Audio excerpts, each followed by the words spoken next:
रत्न भंडार को स्वयं लोकनाथ जगिंट एवं कार्य केमती परफेक्ट भाव हम सठिक भाव हम निर्भुल भाव हम से आमर प्रत्येक सदस्य मैंने प्रत्येक मूल्यवान मत को आज उपस्थापन कले समस्त सभ्य मान मतामत को लेकिन गोटे मार्गदर्शिका करागला जो मार्गदर्शिका को आगामी दिन में परिचालना कमिटी अनुमोदन हो राज्य सरकार पाखक जीव। देखो बहु प्रतीक्षार अंत घटाई आज श्रीमंदिर परिचालना कमिटी गुरुत्वपूर्ण बैठक आयोजित हो जाए विशेषकर रत्न भंडार गणति मणति कौन सब आयोजन हम एवं किभली भाव में आज गणति मणति हम से नहीं किभली भाव में आज मीटिंग आयोजन होता है कौन सब थिला विषय वस्तु से विषय 4.5 घंटार बैठक चली दीर्घ 4.5 घंटा पर कौन निष्कर्ष बाहर आम आलोचना करवा परिषद सेवायत तथा परिचालना कमिटी सदस्य सहित आज्ञा कौन कहे आज गणति कौन प्रक्रिया दौर आगामी समय देख दीर्घ 4 घंटार 4.5 घंटार यही मीटिंग थिला विशेषकर रत्न भंडार गणति मनति केमती पवित्र भाव में हम सेटा हूँ मूल उद्देश्य था जेहेतु रत्न भंडार को स्वयं लोकनाथ जगिंट एवं कार्य केमती परफेक्ट भाव में हम सठिक भाव में हम निर्भुल भाव में हम से आमर प्रत्येक सदस्य मैंने प्रत्येक मूल्यवान मत को आज उपस्थापन कले या पूर्वर विधि विभाग जो एसओपी होता से एसओपी हूँ 11 पृष्ठार एसओपी होता से एसओपी हूँ विभिन्न प्रकार प्रत्येक बिंदु को आम नजर रखिलु तार बहुत किसी आज संशोधन करागला आ संशोधन प्रक्रिया को आम आगामी दिन में परिचालना कमिटी की जीव परिचालना कमिटी अनुमोदन कलापर से हूँ राज्य सरकार विधि विभाग को जीव विधि विभाग अनुमोदन होगापर आम बहुत शीघ्र डेट फिक्स करी आम लोक पाखे जो गोटे आज अच्छी रत्न भंडार बाबद जो आकांक्षा अच्छी तार परिपूर्ण आम कर एते विलंब कौन पाई होचे जहा कि दर्शक को जानिबा को चाहूचे उत्कंठा अच्छे विशेष भाव में मरामती काम शीघ्र सरी जहाँ कह रत्न भंडार गणति मनति प्रक्रिया एते डेरी कहीं होचे गोटे प्रश्न उठुची एक्चुअली रत्न भंडार प्रक्रिया रे कौन डेरी आम अनुभव करूना मेन हूँ महाप्रभु नीति उपर हूँ सबकि डिपेंड करे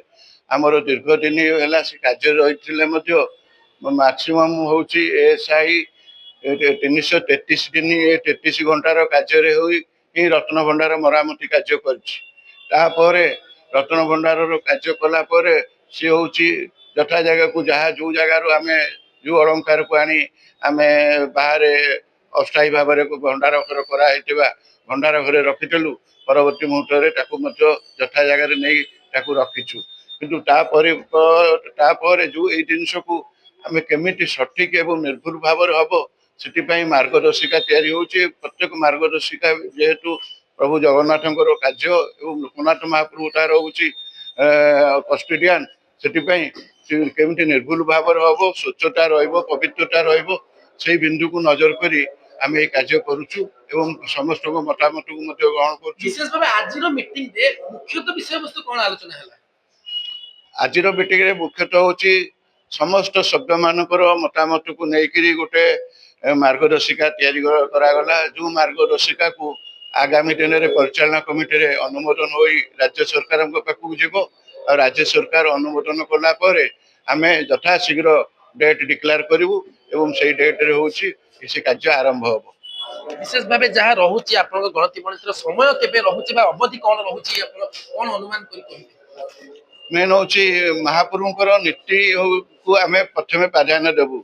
आ प्रत्येक क्षेत्र में महाप्रभु नीति बाबद आपने जानते महाप्रभु नीति की बंद करके आम कौन कार्य करूँ से आम मन में रखिनु तेणुक महाप्रभु नीति आम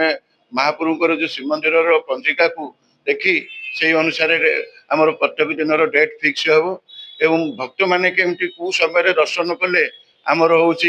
गणति मनति असुविधा हेनी कि भक्तर दर्शन असुविधा हेनी से नजर रखी कार्य कर निश्चय भाव में महाप्रभु को नीति जमी प्रभावित न हो एने कि गोटे बड़ बैठक आलोचना है बड़ विषय वस्तु आम सहित अच्छा आउ जड़े सदस्य आगे कौन कहे आज जो आलोचना है महाप्रभुंर नीतिकांति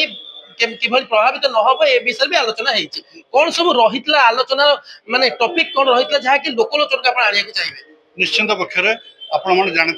ପ୍ରାୟ 4.5 ଘଣ୍ଟା ଧରିକି ଆଜି ରତ୍ନଭଣ୍ଡାର ହାଇ ଲେଭେଲ କମିଟି ମିଟିଂ ବସିଥିଲା, ଯାହାର ଅଧ୍ୟକ୍ଷତା କରିଥିଲେ ଆମ ଜଷ୍ଟିସ ବିଶ୍ୱନାଥ ରଥ, ଆଉ ମଧ୍ୟ ମୁଖ୍ୟ ପ୍ରଶାସକ ଅରବିନ୍ଦ ପାଢୀ ମହୋଦୟ ଥିଲେ, ଆଉ କଲେକ୍ଟର ମହାଶୟ ମଧ୍ୟ ଥିଲେ, ଆଉ ମଧ୍ୟ ସମସ୍ତ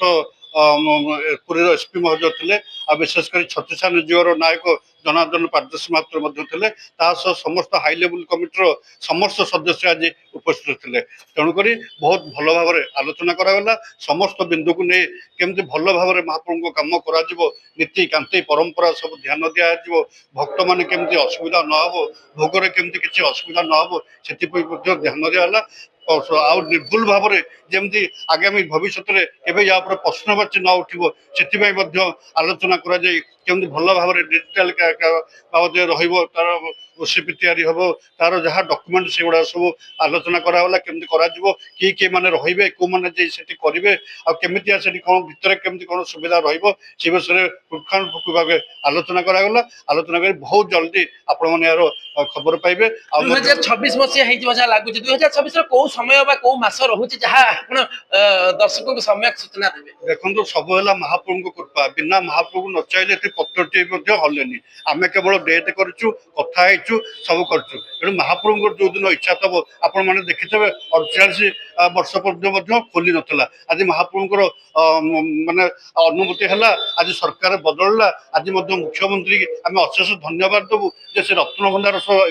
ଗୁରୁତ୍ୱର ସହ ନେଇଛନ୍ତି, ଏବଂ ରତ୍ନଭଣ୍ଡାର ଯୋଉ ମରାମତି ତାକୁ ମଧ୍ୟ ଗୁରୁତ୍ୱର ସହ ନେଇ କରିଛନ୍ତି। ଆଇନ ମନ୍ତ୍ରୀ, ମୁଖ୍ୟମନ୍ତ୍ରୀ, ସରକାରଙ୍କୁ ମଧ୍ୟ ଅଶେଷ ଧନ୍ୟବାଦ। ସେ ଜଗନ୍ନାଥ ମନ୍ଦିର ରତ୍ନଭଣ୍ଡାର ଏବଂ ରତ୍ନଭଣ୍ଡାରର ମରାମତି ଗୁରୁ ସହ ନେଇ ତାର ପୂର୍ଣ୍ଣ କରିବା ପାଇଁ ତାର ଆଲୋଚନା ଚଲେଇଛି। ଗୋଟେ ବଡ ପ୍ରଶ୍ନ ଆସୁଛି ଯାହାକି ଦର୍ଶକ ଜାଣିବାକୁ ଚାହୁଁଛନ୍ତି, ବିଶେଷ ଭାବେ ଅନେକ ଦର୍ଶକ ଅନେକ ପର୍ଯ୍ୟଟକ ଆସୁଛନ୍ତି ପୁରୀକୁ, ତ ରତ୍ନଭଣ୍ଡାରରେ ବିଶେଷ କଣ ଏମିତି ଅଲୌକିକତା ଅଛି ଯାହାକି ସମସ୍ତଙ୍କ ମନରେ ଗୋଟେ ଆଶା ଉତ୍କଣ୍ଠା ଭରି ଦେଉଛି? ନିଶ୍ଚିତ ଭାବେ ରତ୍ନଭଣ୍ଡାର ସଦାବେଳେ ଗୁପ୍ତ, ଆଉ ରତ୍ନଭଣ୍ଡାରରେ ବହୁତ କିଛି ଅଛି। ଆଉ ଯୋଉମାନେ ମାନେ ଆଧ୍ୟାତ୍ମିକ ଲୋକ, ଆଉ ପୁରାଣ ଶାସ୍ତ୍ର ବର୍ଣ୍ଣିତ, ଆଉ ସବୁ ଜାଗାରେ ଆପଣ ରତ୍ନଭଣ୍ଡାର ଜଗନ୍ନାଥ ମହାପ୍ରଭୁ ରତ୍ନଭଣ୍ଡାର ସ୍ୱତନ୍ତ୍ର, ଏବଂ ତା ଉପରେ ଆମେ ବି ମଧ୍ୟ କିଛି କହିବା ଠିକ ନୁହଁ। ନିଶ୍ଚିତ ଭାବରେ ପ୍ରଶାସକ ହୁଅନ୍ତୁ, ଶାସକ ହୁଅନ୍ତୁ, ସମସ୍ତେ ଭିନ୍ନ ଭିନ୍ନ ମତ ଦଉଛନ୍ତି ସତ, କିନ୍ତୁ ଜଗନ୍ନାଥଙ୍କ ଧାମରେ ଜଗନ୍ନାଥଙ୍କ ରତ୍ନଭଣ୍ଡାର ଗଣତି ସେଇ ମହାପ୍ରଭୁଙ୍କ ଇଚ୍ଛାରେ ହବ, ଯାହାକି ଆମକୁ ସମ୍ୟକ ସୂଚନା ମିଳୁଛି। ପୁରୀରୁ ପ୍ରତୀକ ମିଶ୍ର, ପ୍ରତିଦିନ ଟିଭି।